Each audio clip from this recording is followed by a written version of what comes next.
Wayne Shepherd has released a new album with his band titled How I Go, and it's his first album of new material since 2007's 10 Days Out, Blues from the Backroads. His last record was a historically relevant piece of work, having recorded with members of Muddy Waters and Howlin' Wolf's bands, 6 of which died after release of the CD/DVD work.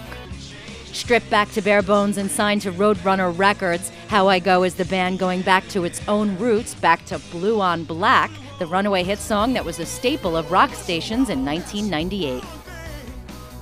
We asked Kenny, who first wowed people as a kid over 15 years ago with Deja Voodoo, and band singer Noah Hunt, why they titled the effort How I Go. Well, normally what we've done in the past is just gone with the song title, and this time I wanted to do something a little different, and we definitely kind of wanted to make a bit of a statement with the title of the record, because it had been a while since we put out a studio record. And basically How I Go is just another way of saying this is how we do things. This is what we do, this is what we love to do, and this is how we do it. And I think this record is a perfect example of what we do and how we do it, and exactly where we are right now at this point in our career. Shepherd shared that Jerry Harrison of the Talking Heads let him in on a secret of David Byrne when it comes to lyrics and titles. We were in the studio. I was talking with Jerry Harrison, who is our producer, and Eric Thorngren, who's our engineer. Jerry was in the Talking Heads, and Eric also engineered and mixed a lot of the Talking Heads stuff back in the day. So E.T. told me that David Byrne used to actually go and look within the lyrics of his songs for certain titles. And so that's what I did, is I went through every lyric that was written for every song for this record, and I took lyrics that stood out to me that were not song titles. And what I found out is the words "That's How I Go" actually appear twice in 2 different songs on the record, and I didn't even realize it till I started looking and analyzing all of that.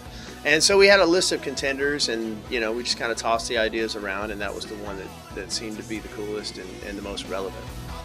Lastly, Shepherd and Hunt said that their new single, Never Looking Back, has a lot of classic influences, including their own classics.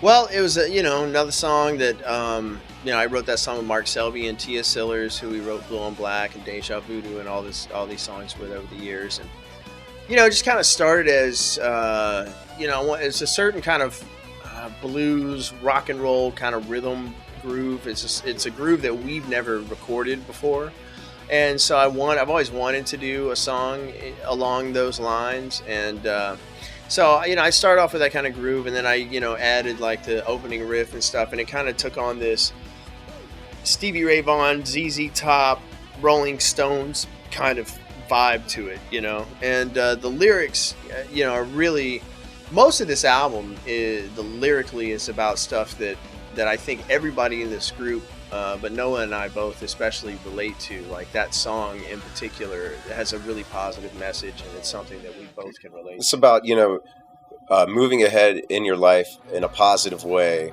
and not worrying about all the regrets and all the bad things that have happened in your past, and just move on with the joy in your heart, and live a great life.